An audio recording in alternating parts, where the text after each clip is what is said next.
Kembali lagi bersama dengan Tirta Peng Peng Peng. Saat ini banyak orang dan netizen berkata kepada saya dan bertanya, "Dok, saya isoman. Total sehari saya menangani konsulan pasien itu lewat WA, telepon, chat, SMS, bahkan ada yang meminta dikunjungi sehari 10 sampai 30 pasien. Rekor tertinggi itu pada waktu tanggal 1 Juli mencapai 45 pasien. Saya ngeladeni semua. Beberapa sembuh, ada 2 yang meninggal di isoman. Jadi buat kalian semua yang terus bertanya di DM dan gak bisa saya jawab dalam video ini. 5 pertanyaan sering ditanyakan. 1, dok, kalau saya isoman saya harus ngapain? Tergantung dari gejala. Jadi gini, pasien yang diadakan isolasi mandiri adalah pasien dengan gejala tanpa gejala tapi jadi positif, tanpa gejala positif, gejala ringan, gejala sedang. Harusnya gejala sedang ini dirawat di Wisma Atlet atau rumah sakit darurat. Tetapi kalau misal ruangan tidak cukup, diminta isoman. Untuk kalian semua, pasien isoman yang tidak bergejala, cukup isoman 10 hari. Cukup isoman 10 hari. Tidak perlu minum obat apapun karena tidak bergejala. Yang kalian harus lakukan adalah makan makanan yang mengandung protein yang cukup karena zat pembangun tubuh, sehingga mengganti sel tubuh yang rusak. Ya. Kedua adalah makan makanan yang mengandung vitamin C dan vitamin D. Kalau kalian pengen suplemen, bisa konsultasi dengan aplikasi telemedicine, vitamin D3 dan vitamin C tablet. Dan tinggal minum empon-empon yang kalian tahu, jahe hangat sekali sehari silakan, tapi itu bukan obat COVID. Itu hanya sebagai suplemen dan bed rest. Untuk olahraga dipersilakan kalau kamu OTG, tapi tidak boleh terlalu capek karena akan mengganggu sistem penyembuhan. Nah dok, kalau sehari ke-10 saya perlu cek swab atau tidak diharuskan. Seseorang yang sudah bebas gejala selama 10 hari, ingat, bebas gejala selama 10 hari, apapun hasil PCR-nya itu tidak pengaruh. Karena dengan catatan dia bebas gejala 10 hari setelah dia isoman, berarti kemampuan virus tersebut sudah inaktif, dorman. Itu yang pertama, OTG masih bisa menularkan. Kedua, orang yang gejalanya ringan. Dan ini sering banget ditanya, biasanya ketahuannya ketika dia mau kerja di kantor, di swab di kantor, rutin di pabrik, ketahuan COVID. Jika kamu gejala ringan, apakah gejala ringan itu? 1, demam, lebih dari 2 hari, ada nyeri sendi, dan anosmia. Tetapi tidak ada gejala sesak, tidak ada batuk yang berat, batuknya cuma ringan. Yang kamu harus pakai adalah obat-obatan seperti paracetamol 500 mg 3 kali sehari. Ini untuk demamnya, 3 kali sehari. Dan kalau ada nyeri perut, bisa diminum antasida 500 mg 2-3 kali sehari. Ya. Dan untuk meminumnya, minum air yang cukup. Terserah mau minum air kelapa, air putih, Pocari Sweat, air ion, ya kan, yang penting bukan air panas 100 derajat karena melepuh nanti ya. Dan antibiotik tidak diperlukan untuk gejala ringan. Antibiotik tidak diperlukan untuk gejala ringan. Apalagi dexamethasone dan teman-temannya belum diperlukan untuk gejala ringan. Antibiotik dan dexamethasone itu digunakan untuk gejala sedang menuju berat dan harus menggunakan resep dokter. Kalau kamu ada batuk-batuk, bisa dibeli obat batuk hitam yang tidak mengeluarkan dahak. Minum 2 kali sehari, atau bisa minum Ambroxol, itu obat-obat yang ada di puskesmas dan murah. Untuk vitamin bisa C atau D3, konsultasi dengan telemedicine, aplikasinya ada. Makanan yang dimakan sama, yaitu makan makanan yang mengandung protein yang tinggi, ya kan, atau anget-angetan, minum air yang cukup dan bed rest. Untuk ringan dilarang, diminta tidak melakukan kegiatan yang berat, bed rest. Nah, ini isolasinya 10 sampai 14 hari, ya. Dan kamu tetap bebas gejala dihitung dari kamu tidak bergejala. Ya, setelah kamu isoman 14 hari, yang gejala ringan wajib PCR. Kalau masih negatif, tunggu bebas gejalanya 10 hari.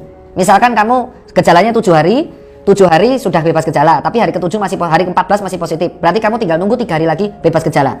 Ya, jadi seperti itu. Dan untuk isoman seperti ini bisa di rumah atau di hotel atau di kos. Dan kalau sudah sembuh, dicuci, ruangan-ruangannya tinggal disemprot atau dibersihkan pakai disinfektan yang ada rumahan. Ingat, disinfektan bisa buat indoor. Jika kamu gejala sedang, untuk teman-teman yang gejala sedang, ini harus memerlukan konsultasi dengan dokter. Seharusnya orang dengan gejala sedang itu harus dipantau saturasinya. Karena gejala sedang biasanya batuknya memberat. Batuknya memberat, kayak berat banget. Walaupun saturasi masih 95-98, masih ada kemungkinan dia terkena happy hypoxia. Jadi dia tetap tidak sesak napas, tapi saturasinya turun terus. Karena terjadi kekurangan penyerapan oksigen pada pembuluh darah. Untuk gejala sedang, kamu harus ke IGD atau ke Wisma Atlet terlebih dahulu. Jika ada ruangan, kamu kalau bisa ke rumah sakit. Dan untuk gejala sedang diwajibkan ronsen atau foto X-ray dan cek darah lengkap selain swab. Jadi dilihat aktivitas parunya seperti apa dan darahnya seperti apa. Jika gejala sedang, paru-parunya masih bagus, belum ada bercak keputihan di bagian paru-parunya dan cek darahnya masih stabil, masih bisa isoman di rumah dengan resep-resep yang diberikan oleh dokter. Biasanya untuk gejala sedang ini ada pengurang-pengurang gejala dan itu bahannya kortikosteroid. Tapi saya nggak bisa bilang, kalian nanti beli sendiri, nggak boleh. Bahaya nanti, tahu kalau kortikosteroid mau minum kebanyakan, moon face, mukanya jadi bulat, wajah jadi putih, imunnya jadi rendah, moon face. Mau kau dan bisa gagal ginjal, mau kau minum Dexarus tiap hari, bulat-bulat ginu-ginu bro. Ya, bahaya itu. Dan buat kalian semua, kalau isoman sedang ini di rumah, ya, Kalau misalkan kalian pantau terus tiap hari, nah isoman sedang ini harus dipantau. Kalau misalkan saturasinya di bawah 90 atau sudah gejalanya lihat 8 hari demam dan malah tambah parah, malah kelingan, langsung dibawa GGD untuk diisolasi untuk mendapatkan obat-obat antiviral. Obat-obat antiviral ini adalah obat-obat yang mengurangi aktivitas virus dan tidak memperburuk gejala, jadi tidak membunuh COVID. Kalau di Amerika Serikat, di India dan Singapura, gejala sedang tidak memerlukan obat apapun, hanya obat penurun gejala, penurun panas, dan obat untuk mengurangi sesak nafasnya. Tapi tetap harus diberikan oksigen. Nah, terapi sedang ini sampai berat itu memerlukan oksigen. Kalau yang sedang ini memerlukannya nasal kanul. Tapi kalau misalkan dia sudah sedang menuju berat, pakainya NRM. Mampus apa tuh NRM? Google sendiri. Ya, kalau misalkan sudah tidak sadar, pakainya nanti intubasi atau pakai kaps, sikap. Paham itu semua? Ya, itu sedang. Jadi jangan pernah mengobati diri sendiri dengan antibiotik. Kenapa? Ada 3 efek kalau kamu meminum obat dengan resep sendiri. 1, berlebihan, dosisnya parah, bahaya. Dok, saya minum ini nggak apa-apa, nggak meninggal. Memang. Tapi kalau 10 tahun lagi gagal ginjal gimana? Selamat dari COVID, ginjalnya hancur. Ingat, pemberian obat itu harus tepat dosis, tepat sasaran, tepat waktu, tepat cara penggunaan. Resep pun harus ada pendidikannya. Yang pertama, bisa salah dosis. Nggak boleh. Untuk antiviral, antibiotik, dan kortikosteroid itu tidak boleh asal membeli. Apalagi obat yang labelnya merah. Kalau paracetamol labelnya hijau, Abrosol juga masih hijau, OBA juga masih hijau. Kalau biru, hijau masih bisa. Kalau merah itu perlu resep karena bahaya. Termasuk Rinos, itu pseudoephedrine. Efeknya jangka panjang bisa berdebar-debar jantungnya. Tapi efeknya karena antihistamin dia bisa tidur. Impact kedua kalau kamu ngerasain sendiri, bakteri dan virusnya resisten. Karena kita minumnya tidak sesuai dosis. Jadi dia apaan sih? Pertama ditutup-tutup kayak kaki kapalan.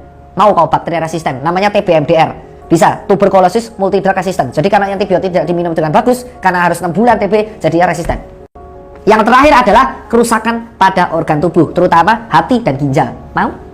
Nah, yaudah, itu yang perlu lakukan. Nah, dok, kalau saya isoman, suplemen apa yang saya harus makan?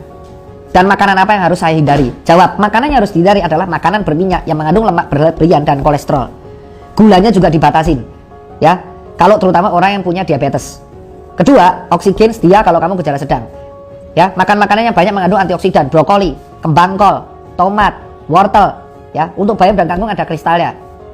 Dan habis itu, kamu juga perlu makan makanan yang mengandung bawang putih, bawang merah, jahe merah. Itu untuk malam. Kalau untuk melegakan, jadi jahe merah itu impactnya adalah antiinflamasi dan membuat aliran darah ke tenggorokan itu jadi banyak, sehingga proses penyembuhan jadi lebih maksimal. Jadi kita kayak lebih lega, terutama minuman hangat. Air yang cukup, karena apa? Karena kita selama penyembuhan energinya terkuras. Walaupun kita bed rest itu energinya terkuras. Makanya kalau habis COVID biasanya lemes banget. Dietnya protein, bukan makan sebaik mungkin, tapi protein. Karena protein itu zat pembangun tubuh yang mengganti sel-sel yang rusak. Itu adalah beberapa tips yang harus dilakukan saat isoman. Dan untuk DKI dan Jawa Barat, Ridwan Kamil dan Pak Anies dan juga Kemenkes pemerintah pusat daerah bekerja sama memberikan kalian fasilitas gratis, PCR gratis, lalu konsulnya ke 11 telemedicine. Nanti saya kasih sini flyernya, Jonathan bisa dicari, ada di Instagram sudah saya update, itu gratis semua. Obatnya pun gratis, diantarkan oleh si cepat kalau nggak salah. Lusa.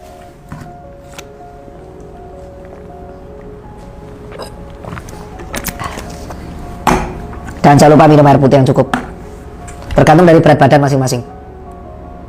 Itu aja kalau dari saya, tips-tips supaya kalian isoman. Dan kalau isoman